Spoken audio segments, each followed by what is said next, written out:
Salut tout le monde. Moi, c'est Théo Bernard. Et sur cette chaîne, on explore ensemble l'univers de l'automobile. Du fonctionnement des systèmes aux bons réflexes pour entretenir votre voiture au quotidien. Chaque vidéo est pensée pour vous rendre la route plus simple, plus sûre et surtout moins coûteuse. Si ce genre de contenu vous parle, pensez à cliquer sur j'aime, à vous abonner et regarder la vidéo jusqu'au bout. Les infos les plus utiles sont souvent à la fin. Dans de nombreux cas, nous sommes amenés à conduire sur des routes secondaires et des autoroutes, que ce soit pour nos loisirs ou nos déplacements quotidiens. L'importance de ce réseau de routes secondaires tient à son extension au sein de l'infrastructure routière espagnole. Sur un total de 165 624 km de routes, 148 396 km correspondent à des routes conventionnelles. Mais rouler sur ces routes peut être dangereux. Pour garantir et accroître la sécurité sur ces tronçons, il est nécessaire de connaître leurs caractéristiques et de prendre certaines mesures de précaution lors de la conduite.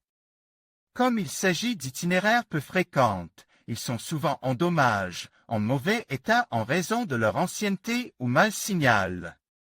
Les accidents les plus fréquents sur les routes secondaires sont les sorties de route, 39%, et les collisions frontales, 23%. Selon les statistiques de la DGT, environ 75% des personnes tuées dans des accidents de la circulation se produisent sur des routes secondaires.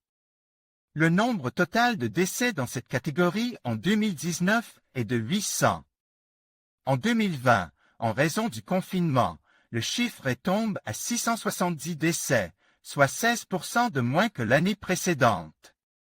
C'est pourquoi, depuis Renting Finder, nous voulons vous sensibiliser à certains soins supplémentaires que vous devriez prendre en compte. Voici quelques conseils et recommandations pour vous permettre de voyager en toute sécurité, dans le calme et sans encombre. Quelles sont les routes considérées comme secondaires? Index des postes. Lorsque nous quittons le réseau autoroutier, nous empruntons des routes dites secondaires ou conventionnelles. Parmi ces routes, nous pouvons distinguer les suivantes. Les routes nationales, elles ont 2 voies, une dans chaque direction. Elles sont identifiées par le sigle N et la vitesse maximale autorisée est de 90 km/h. Les routes régionales, elles constituent le réseau routier de chaque communauté autonome. Leur vitesse maximale est de 90 km/h. Réseau provincial, ce réseau secondaire constitue des routes qui relèvent de la responsabilité des conseils provinciaux. Il s'agit d'itinéraires courts à faible trafic qui relient les villes entre elles ou avec les routes de premier niveau. Réseau municipal, il s'agit des routes gérées par le conseil local. Il s'agit de routes courtes qui relient les villes proches et permettent d'accéder à des villes isolées ou à des sites d'intérêt. Les meilleures offres des sociétés de location. Obtenez une nouvelle voiture pour la première fois avec notre service de location. Kia Stonic 1.0 TGDI MEV Business à partir de 306 € au mois et TTC. Plus d'infos. Nissan Qashqai DIGT 103 kW MHEV 12 VN Connecta à partir de 357 € au mois et TTC. Plus d'infos. Kia Niro 1.6 HEV Concepta. Partir de 372 € au mois et TTC. Plus d'infos. Différences de conduite sur les routes secondaires. Les changements dans l'état des routes doivent inciter le conducteur à être prudent lorsqu'il roule sur ces routes. Afin de pouvoir conduire efficacement, quelques points importants sont à prendre en compte. La détérioration du trace des routes sous l'effet des conditions météorologiques appauvrit le support visuel pour le conducteur. En revanche, il est indispensable de se tromper de voie pour doubler. Il n'y a pas de différence de niveau entre la route et les intersections et carrefours. Il faut également garder à l'esprit que certaines routes de montagne sont caractérisées par des routes étroites, des virages et une mauvaise visibilité. Un aspect à prendre en compte est la présence de piétons, de cyclistes et même d'animaux sur la route. Ces imprévus peuvent entraîner des manœuvres dangereuses ou, dans le pire des cas, des collisions ou des accidents. Ce panorama des routes secondaires générait un taux de mortalité 2 fois supérieur à celui des autoroutes espagnoles et des routes à 2 voies. De plus, l'âge du véhicule augmente le taux de mortalité et de blessures graves. Précautions de base pour une utilisation générale.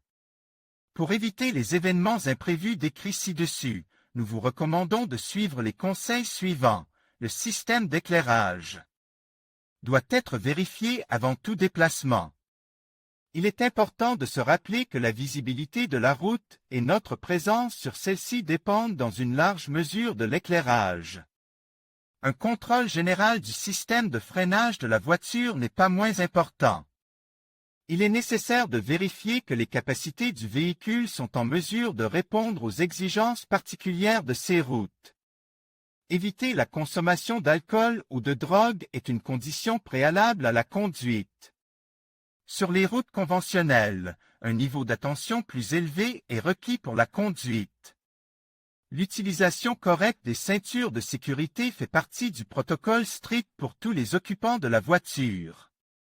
L'utilisation d'un siège enfant pour les enfants d'une taille inférieure ou égale à 1,35 m doit également être respectée. Le conducteur doit être repose pour le voyage. Le facteur humain est déterminant dans la capacité à répondre aux exigences et aux imprévus du voyage. Précautions à prendre lors de la conduite sur des routes secondaires. Comme nous l'avons vu, les variables des routes secondaires requièrent une attention particulière. Voici quelques recommandations spécifiques. La règle de base est de rester sur le code droit de la route, en respectant le marquage des voies. Vous conservez ainsi une marge de manœuvre pour vous et pour le conducteur de la voie en sens inverse. Le fait que ces routes n'aient qu'une seule voie dans chaque direction réduit les possibilités de réagir à des événements imprévus. Par conséquent, l'espace gagne en se déplaçant vers la droite peut faire toute la différence en cas d'accident. Une deuxième mise en garde découle également de l'état de la route mentionne ci-dessus.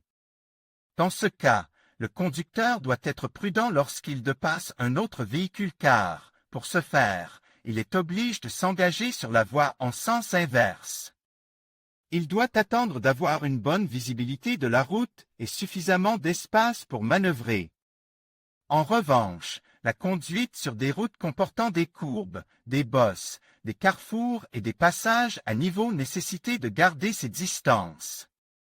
Le fait de maintenir régulièrement une distance de sécurité avec la voiture qui précédait permet d'augmenter sa propre marge de sécurité. Cet espace gagne augmente le champ de vision, ce qui favorise la détection précoce des événements imprévus. N'oubliez pas qu'il y a souvent des animaux, des cyclistes et des piétons, ainsi que des voitures qui s'engagent sur la route.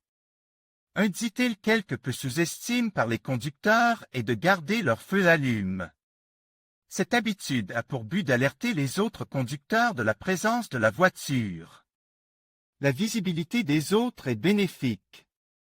Il est important de prêter attention aux panneaux de signalisation, car ils fournissent des informations précieuses sur une route qui n'est généralement pas familière. C'est également la base de la gestion de la vitesse et des manœuvres. Enfin, la régularité de la manœuvre doit être adaptée aux conditions de manœuvre et aux capacités de la voiture.